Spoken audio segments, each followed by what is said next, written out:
বন্ধুরা, এই বছর কৌশিকী অমাবস্যার দিন আপনারা যাই খান, এই 5টি খাবার ভুলেও আপনারা মুখে দেবেন না এবং এই দিন আপনারা ভুল করেও কিন্তু এই 6টি কাজ করবেন না। নইলে কিন্তু বন্ধুরা আপনাদের জীবনে, আপনাদের পরিবারে ভয়ঙ্কর দারিদ্রতা, দুর্ভাগ্যকে ডেকে নিয়ে আসবেন। ফলে সারা বছর আপনারা বিভিন্ন রকম সমস্যায় পড়তে পারেন। তাই কবে পড়েছে এই কৌশিকী অমাবস্যা এবং এই কৌশিকী অমাবস্যার দিন আপনারা কি কি কার্য করবেন বা কি কি কার্য করবেন না তা জানতে আপনারা পুরো ভিডিওটি অবশ্যই দেখুন। কারণ বন্ধুরা, এই অমাবস্যা বছরের বাকি অমাবস্যার মতো নয়। কারণ এই অমাবস্যাতেই বন্ধুরা স্বর্গ ও নরকের রাস্তা কিছুক্ষণের জন্য খুলে যায় এবং এই মর্তলোকে শুভ শক্তি ও অশুভ শক্তির আগমন ঘটে। এই কারণে দেবতা ও রাক্ষস, ভূত প্রেত সবার শক্তি বেড়ে যায়। এই জন্যই বন্ধুরা এই দিনে স্বর্গের দেবতারা আরাধনা করেন দেবী মহামায়ার। তাই মা সকলের কল্যাণের জন্য মা দেবী কৌশিকীর রূপ ধারণ করে অসুরের নাশ করেন। আর সেই থেকেই বন্ধুরা এই দিনে মায়ের পুজো আরাধনা করা হয়। তাই বন্ধুরা এই অমাবস্যা চলাকালীন এই কার্যগুলি কিন্তু আপনারা একদম করবেন না। না হলে আপনাদের জীবনে বন্ধুরা নেগেটিভ এনার্জির প্রভাব অনেক গুণ বাড়তে পারে। তাই চলুন বন্ধুরা, এইবার আমরা জেনে নিই কৌশিকী অমাবস্যা কবে পড়েছে, যা আপনারা এই কৌশিকী অমাবস্যা চলাকালীন রাতে বা দিনে করবেন না। নমস্কার বন্ধুরা, সুখের চাবি চ্যানেলে আপনাদের সকলকে জানাই স্বাগত। আর বন্ধুরা, আপনারা যদি আমাদের চ্যানেলে এখনো পর্যন্ত নতুন হয়ে থাকেন তাহলে চ্যানেলটিকে সাবস্ক্রাইব করে পাশে থাকা নোটিফিকেশন বেল আইকনটি অন করে রাখবেন। তাহলে নতুন কিছু জানতে পারবেন এবং নতুন কিছু শিখতে পারবেন। আর কমেন্ট বক্সে আপনারা জয় মা কামাখ্যা দেবীর জয়, জয় মা তারার জয় লিখে কমেন্ট অবশ্যই করবেন। বন্ধুরা, আমাদের ভারতীয় সংস্কৃতিতে এই অমাবস্যাকে নিয়ে অনেক রকম নিয়ম রয়েছে, যা নিয়ম আমাদের অন্তত অবশ্যই পালন করা উচিত। যেমন গরুড় পুরাণ অনুসার এই দিন আমাদের বেশ কিছু কিছু কাজ একদমই করতে নেই। কারণ এই অমাবস্যার দিন এই কাজগুলি করলে যেমন জীবনে চরম দারিদ্রতা নেমে আসে, তেমনি চারিদিক থেকে মহা বিপদ ঘিরে ধরবে। যাই হোক বন্ধুরা, আমি সবার প্রথমে আপনাদেরকে জানিয়ে রাখি এই কৌশিকী অমাবস্যার সঠিক সময়সূচি। বন্ধুরা, এই বছর অর্থাৎ 2024 সালে কৌশিকী অমাবস্যা তিথি শুরু হচ্ছে 16ই ভাদ্র 1431, 2রা সেপ্টেম্বর 2024 সোমবার। অমাবস্যা তিথি লাগছে রবিবার শেষ রাত্রি 5:07 থেকে এবং এই অমাবস্যা তিথি থাকবে মঙ্গলবার সকাল 6:31 পর্যন্ত। আর সোমবার সারাদিন সারা রাত্রি এই অমাবস্যা পাওয়া যাচ্ছে। আর এটিও কিন্তু একটি অদ্ভুত যোগ। এই অমাবস্যা চলাকালীন এমন বিশেষ বিশেষ 6টি কাজ রয়েছে, সেগুলো কিন্তু ভুল করেও করতে নেই। নইলে নিজের দুর্ভাগ্যের কারণ নিজেরাই হবেন। কেননা বন্ধুরা 99% মানুষ এই ভুল কাজগুলি করার কারণে নিজেদের জীবনে জ্বালা যন্ত্রণা, দুঃখ কষ্ট ও দারিদ্রতাকে ডেকে নিয়ে আসে। হ্যাঁ বন্ধুরা, ক্লান্ত কঠোর পরিশ্রম করার পরেও এ সকল পরিবার তথা সেই ব্যক্তি সারা জীবন গরিব থেকে যায়। যাই হোক বন্ধুরা, এবার আমি সবার প্রথমে আপনাদেরকে জানিয়ে রাখবো এই অমাবস্যার দিন আপনারা যতটা পারবেন তাড়াতাড়ি ঘুম থেকে উঠবেন এবং কাউকে কিছু না বলে যেই জলে আপনারা স্নান করবেন সেই জলে অল্প করে কালো তিল ফেলে তারপরে সেই জল দিয়ে স্নান করুন। কালো তিল না থাকলে সেই ক্ষেত্রে আপনারা আমলকির 1 ফোঁটা রস নতুবা লবণ মিশিয়ে স্নান করতে পারেন। এর ফলে নেগেটিভ প্রভাব বা নেগেটিভ এনার্জি আপনাদের শরীরে কোনোরূপ ক্ষতি করতে পারবে না। সেই সঙ্গে সঙ্গে অতি অবশ্যই এই দিন সূর্যদেবকে জল নিবেদন করবেন এবং সূর্য প্রণাম মন্ত্র জপ করবেন। বন্ধুরা, শাস্ত্রের বিধিবিধান অনুসারে এমনটাই মনে করা হয় যে এই অমাবস্যার দিন মায়ের কোনো মন্দিরে পুজো দেয়া সেটি অত্যন্ত শুভ বলে মনে করা হয়। তাই আপনারা অতি অবশ্যই আপনাদের বাড়ির আশেপাশের যে কোনো মায়ের মন্দিরে গিয়ে পুজো আরাধনা করে আসবেন। আর আপনাদের একান্তই যদি মায়ের মন্দিরে পুজো দেওয়া সম্ভব না হয় তাহলে অতি অবশ্যই নিজের ঘরে ভালো করে মায়ের পুজো আরাধনা করবেন। দেখবেন বহু দেবদেবীর কৃপা দৃষ্টি অতি অবশ্যই বজায় থাকবে। তাই বন্ধুরা, এই অমাবস্যা চলাকালীন আপনাদের গৃহের যাবতীয় নেগেটিভ এনার্জি কাটাতে সন্ধ্যার পরে বাড়ির সদর দরজায় তিলের তেল দিয়ে 2টি প্রদীপ প্রজ্বলিত করবেন। এর ফলে আপনাদের বাস্তুতে কোনরূপ নেগেটিভ এনার্জি প্রবেশ করতে পারবে না। সেই সঙ্গে মা তারা এবং কামাখ্যা দেবীর আশীর্বাদ আপনার ওপরে বা আপনার গৃহের ওপরে সদা সর্বদাই থাকবে।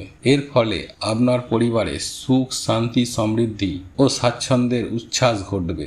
বন্ধুরা, একই সাথে আমি আপনাদেরকে আরেকটি বিষয় জানিয়ে রাখবো, আর তা হলো বন্ধুরা, এই পূর্ণিমার মতোই এই অমাবস্যার দিন আপনার বাড়ি ঘরদোয়ার ভালো করে পরিষ্কার পরিচ্ছন্ন করে রাখবেন। একই সঙ্গে আরেকটি বিষয় মাথায় রাখবেন, অমাবস্যা চলাকালীন খাবার পরে এঁটো বাসনপত্র কখনোই জড়ো করে রাখবেন না। তাই এই বিষয়টি অতি অবশ্যই মাথায় রাখবেন। এমন করলে মা লক্ষ্মী আপনার প্রতি অত্যন্ত প্রসন্ন হবেন। ঠিক তেমন আপনার পরিবারে সুখ, শান্তি, সমৃদ্ধি কোনোটারই কমতি হবে না। বন্ধুরা, এরপরে যে বিষয়টি আপনাদেরকে জানিয়ে দেব, আর তা হলো বন্ধুরা, অমাবস্যার দিন আপনারা কখনোই দূরে কোথাও যাত্রা করবেন না, অর্থাৎ কোনো শুভ কাজে বাইরে কোথাও যাবেন না। কেননা বন্ধুরা, এই অমাবস্যার দিনেই বিশেষ করে রাত্রিকালে অত্যন্ত পরিমাণ নেগেটিভ এনার্জির বিকাশ ঘটে। হ্যাঁ বন্ধুরা, আপনারা একেবারেই ঠিক শুনছেন। এই নেগেটিভ এনার্জি বা অশুভ শক্তি অমাবস্যার রাতে অত্যন্ত হারে প্রভাব বিস্তার করে। সুতরাং এই নেগেটিভ এনার্জি আমাদের কখনোই খুব একটা উপকারে লাগে না। তাই বন্ধুরা, এই শাস্ত্রই বলছে এই দিন আপনারা যদি বাইরে কোথাও যাত্রা করেন তাহলে কোনোরূপ পথ দুর্ঘটনা বা হঠাৎ কোনো বিপদের আশঙ্কা, দুর্ঘটনার যোগ সৃষ্টি হয় বলে। সুতরাং শাস্ত্রমতে খুব জরুরি প্রয়োজন ছাড়া এই দিন দূরে কোথাও যাত্রা না করাই ভালো। বন্ধুরা, এছাড়াও এই অমাবস্যা তিথি চলাকালীন কোনো শুভ কাজের সূচনা এই দিন ভুল করেও করা উচিত নয়। এছাড়াও এই অমাবস্যার রাতে ভুলেও কোনো নির্জন স্থানে বা শ্মশানে একা কখনোই যাবেন না। কেননা বন্ধুরা, মনে করা হয় এই সব অন্যথা করলে ওই সময় নেগেটিভ এনার্জির প্রভাব পড়তে পারে আপনার ওপর। বন্ধুরা, এরপর যে কাজটির কথা বলবো তা হলো বন্ধুরা, এই অমাবস্যা চলাকালীন আপনারা কিন্তু একটি বিষয় মাথায় রাখবেন যে আপনারা কখনো ভুল করেও চুল, নখ, দাড়ি কাটবেন না।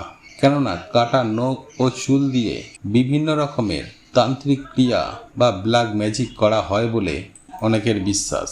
তাই শাস্ত্রমতে অমাবস্যার দিন চুল, নখ, দাড়ি কাটা সম্পূর্ণরূপে নিষেধ করা হয়েছে। বন্ধুরা, এরপর যে বিষয়টির কথা আপনাদেরকে জানাবো তা হলো বন্ধুরা, হিন্দু শাস্ত্র অনুযায়ী এই অমাবস্যার রাতে স্বামী স্ত্রীর মধ্যে শারীরিক সম্পর্ক ভুল করেও স্থাপন করবেন না। কারণ বন্ধুরা, এই অমাবস্যা চলাকালীন সময়ে গর্ভধারণ করা অত্যন্তই অশুভ বলে শাস্ত্রে বর্ণিত করা হয়েছে। বন্ধুরা, এই সময় গর্ভধারণের ফলে যে সকল সন্তানের জন্ম হয় সেই সব সন্তানের সারা জীবন দুঃখ, কষ্ট, দারিদ্রতা, অশান্তি, এমনকি রোগ ব্যাধিও তার জীবনে লেগেই থাকবে এবং সব সমস্যার মাধ্যমে তাদের জীবনকে অতিবাহিত করতে হবে। সুতরাং হিন্দু শাস্ত্র মতে এই অমাবস্যা চলাকালীন ভুল করেও আপনারা স্বামী স্ত্রীর মধ্যে শারীরিক সম্পর্ক ভুল করেও কখনোই করবেন না। বন্ধুরা, যেহেতু এই অমাবস্যার দিন নেগেটিভ এনার্জি অত্যন্ত হারে আমাদের পরিবেশের মধ্যে বৃদ্ধি পায়, সেহেতু আমাদের হিন্দু শাস্ত্রে এই গর্ভধারণ অত্যন্তই অশুভ বলে মনে করা হয়েছে। একই সাথে আমি আমার মা বোনেদের উদ্দেশ্যে বলে রাখি যে এই অমাবস্যা চলাকালীন জামা কাপড় কাচা, মাথায় সাবান শ্যাম্পু দেয়া, এই সকল কাজগুলি একদম করবেন না। এতেই স্বামী সন্তানের অমঙ্গল হয়। যাই হোক বন্ধুরা, এই দিন আপনারা কিন্তু ভুলেও কোনো পশু পাখির গায়ে হাত তুলবেন না বা তাদের সাথে কখনোই কোনো রকমের খারাপ ব্যবহার করবেন না।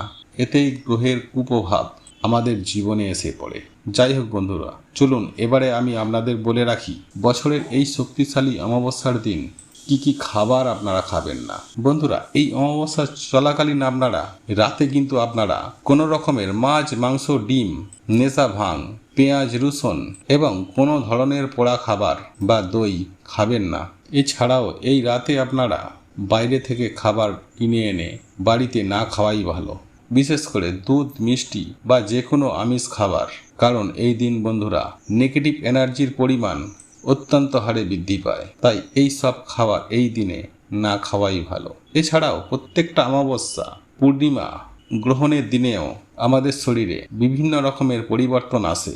কারণ আমাদের শরীরে বন্ধুরা চন্দ্র সূর্যের প্রভাব সবার আগে আসে। তাই এই রাতে বন্ধুরা আপনারা ভাত, দই, বিউলির ডাল, কচু, কোনো রকমের নেশা ভাং বা আমিষ খাবার কিন্তু যতটা পারবেন কম খাবেন।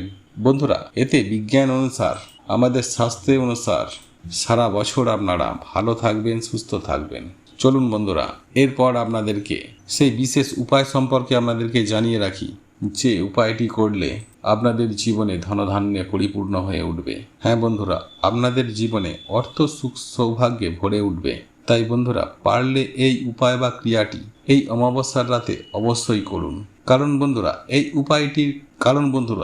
উপায়টির ফলাফল আপনারা হাতে নাতেই পাবেন। বন্ধুরা, এই অমাবস্যার দিন বহু তন্ত্র সাধকেরা রয়েছেন, তারা কিন্তু বিভিন্ন রকম সিদ্ধি লাভ করার জন্য তন্ত্র ক্রিয়া করে থাকেন, তথা এই কৌশিকী অমাবস্যার রাতকে বলা হয় তারা রাত্রি। তাই আপনারা মা তারার নাম স্মরণ করে, হৃদয়ের অন্তর থেকে ভক্তি ভরে মা তারাকে স্মরণ করে ছোট্ট এই উপায় বা টোটকাটি অবশ্যই করতে পারেন। তাহলে কিন্তু অসাধারণ রেজাল্ট আপনারা আপনাদের জীবনে দেখতে পাবেন। হ্যাঁ বন্ধুরা, আপনাদের সকল মনস্কামনা, মনোবাসনা সুনিশ্চিতভাবে পরিপূর্ণ হয়ে যাবে। তাই বন্ধুরা, এই অমাবস্যার রাতে সন্ধ্যার সময় স্নান করে শুদ্ধ বস্ত্র পরিধান করে, তবে তার আগে আপনাদেরকে কিন্তু এই দিন নিরামিষ আহার গ্রহণ করতে হবে। আপনারা যেভাবে নিত্য পুজো আরাধনা করেন, তুলসী তলায় সন্ধ্যা দেন, ঠিক সেইভাবেই বাড়িতে পুজো করবেন। সন্ধ্যাবেলায় তুলসী তলায় আরতি করবেন। তারপরে বিশেষ একটি মন্ত্র তারা মায়ের উদ্দেশ্যে জপ করতে হবে। সাথে মায়ের পছন্দের একটি ফুল মায়ের পায়ে নিবেদন অবশ্যই করতে হবে। আর মায়ের প্রিয় ফুল দুটি হলো লাল জবা ও নীল অপরাজিতা। বন্ধুরা, এই দুটি ফুল মায়ের পায়ে অবশ্যই নিবেদন করবেন এবং মায়ের উদ্দেশ্যে এই বিশেষ মন্ত্রটি উচ্চারণ করবেন। আর এই মন্ত্রটি হলো গতারাইয়ে বিধময়ে মহাকার্যে ধীমহি তন্ন দেবী প্রচোদয়া। বন্ধুরা, এই গায়ত্রী মন্ত্র উচ্চারণের ফলে জীবনে সব বাধা বিপত্তি সুনিশ্চিতভাবে দূর হয়ে যায়, এমনকি অসুস্থ ব্যক্তিও সুস্থ হয়ে ওঠে। বন্ধুরা, এই মন্ত্রটি জপ করার ফলে মনের সব অগ্রতা কেটে গিয়ে ও বিশুদ্ধ চিন্তাভাবনার উদ্ভব ঘটে। কমেন্ট করুন, শেয়ার অবশ্যই করুন। জানবেন আপনার একটি শেয়ার অনেক মানুষকে উপকৃত করবে। আর আপনি যদি আমাদের চ্যানেলে নতুন হয়ে থাকেন, তাহলে অতি অবশ্যই সাবস্ক্রাইব করবেন। ভগবান বা ঈশ্বর আপনাদের মঙ্গল করুক। আপনারা সুস্থ থাকুন, ভালো থাকুন।